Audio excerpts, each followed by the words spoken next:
at mas mapahaba or maprolong ninyo. Huwag mong madaliin si Mr. o si Mrs. na birahin ka kaagad ng birahin kasi nga baka hindi maging successful. So, take it slow. Mas maglaan kayo ng maraming time sa inyong Maitim ba skin? Underarm at singit mo? K-Skin ang bahala sa'yo. Premium ang ingredients, paraben-free and sulfate-free, and FDA-approved, kaya safe for everyone.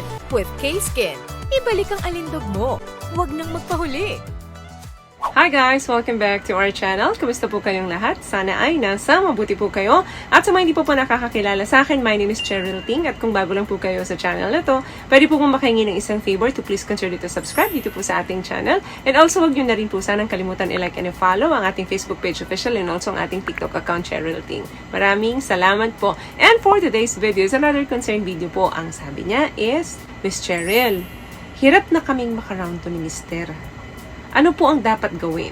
Noon naman, kayang-kaya namin. Alam niyo po, noon kasi possible na medyo bata pa tayo. Kaya ang refractory period is mas maikli pa. Ano po ang refractory period? Yan po ang kadalasang dahilan kung bakit hirap ng maka-round 2 ang mag-couple. Dahil mas mahaba na po ang refractory period as we age. Refractory period po ay pagitan. Kunyari, ikaw ay nakatapos sa unang pagkakataon, then may pagitan yun bago uli masundan. So normal po sa mag-couple, lalo na kung medyo bata pa at bagong-bago pa sa relasyon, na mabilis yung refractory period nila. Around few minutes, pwede na uling pumangalawa ang lalaki.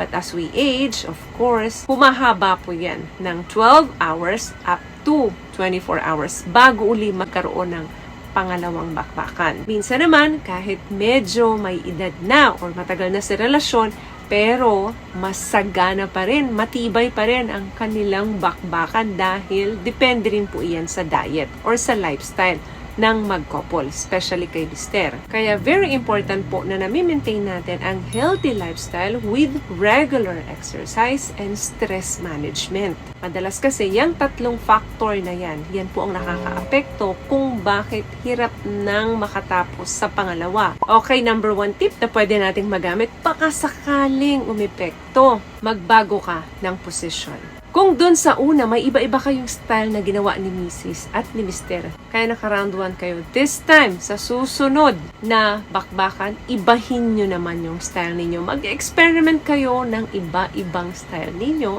dyan sa kama. Siyempre, yung mga angle na yon na tinamaan dun sa unang round ninyo, ay nakiliti na yon. Bakit hindi nyo i-experiment this time na ibahin ito? Para ibang angle or ibang areas naman yung tamaan. Once na iniba ninyo, yung mga position ninyo. Make sure lang na nandun pareho yung interest ninyo sa mga gagawin ninyo.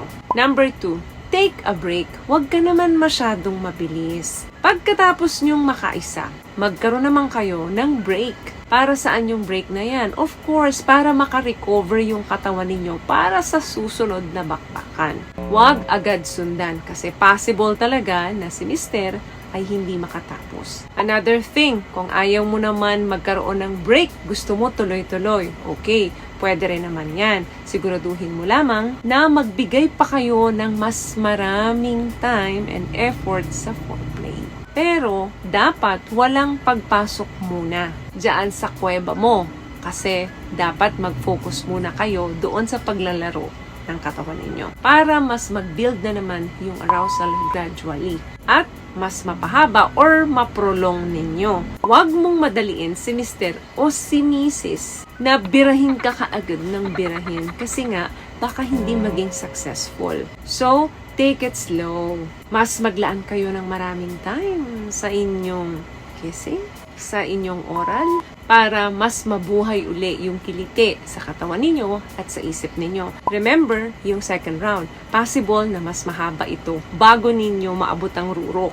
Dahil nga sa una, nakatapos na kayo pareho. So sa pangalawa, mas paglalaanan nyo ito ng maraming trabaho. What I love about this product, itong No More Dark Secret ng K-Skin, bukod sa may advanced whitening na siya, na kung saan pwede niyang matulungan na pumuti yung mga singit-singit mo, moisturizing, meron siyang siyang anti-irritation, antibacterial, maintain healthy pH level. Hindi lang pambabae, meron din po tayong pang-lalaki. Another thing, this one is very important, practice Kegel exercise. May mga video na po akong nagawa regarding this topic. So, pwede nyo pong panoodin dyan kung ano ba yung Kegel exercise at kung ano yung benefits neto sa katawan ng babae at sa katawan ng lalaki. Itong exercise na po ito ay pang-strengthen or pang-patibay ng pelvic floor muscles nating mga babae at ninyong mga lalaki. Kapag matibay po ang pelvic floor muscles, mai-enhance ang control natin sa pakikipagtalik para mas bumagal yung mabilis na paglabas and mas ma-improve yung stamina. Paano po ba ginagawa ito? So, parang nagpipigil ka lang yan ng ihi.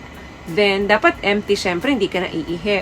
Pigilin mo yung ihi mo ng 1 to 10, then release. Then, ulitin mo yan ng at least 3 to 5 times. Pwede mong gawin yan ng nakahiga, ng nakatayo. Napakadali po ng exercise na to, kaya pwede nyong gawin ito everyday. Once na napalakas po natin ang ating pelvic floor muscles, easy na po sa atin na makontrol kung makakaisa, makakadalawa, or baka kaya mo pang pangatluhan yan. Depende sa lifestyle. And last one, this is very important, communication. Kailangan na mapag-usapan or madiscuss ninyo with your partner kung ano yung mga needs ninyo para mas ma-ensure ninyo yung mutual satisfaction pagdating sa kama. Every person po ay iba-iba ang natural refractory period. Pwedeng ikaw, minuto lang, pwede ka na naman pumangalawa or mag-round 2. Pwede namang umabot ka ng ilang oras bago uli masundan ito. So, ang ibig ko pong sabihin, yung nag-work sa akin, possible na hindi nag-work sa'yo. Kaya, experimentation is key. So, may nakuha ka bang tips sa mga napag-usapan natin ngayon? At kung nagustuhan mo ang ating video, please give it a thumbs up, comment down below, and also share this video na rin po sa mga kaibigan na sa tingin nyo matutulungan ng video natin. Once again, palagi po kayong mag-iingat at palagi po kayong manalangin. Thank you guys for watching and see you in our next one. Always love yourself and be blessed. Bye!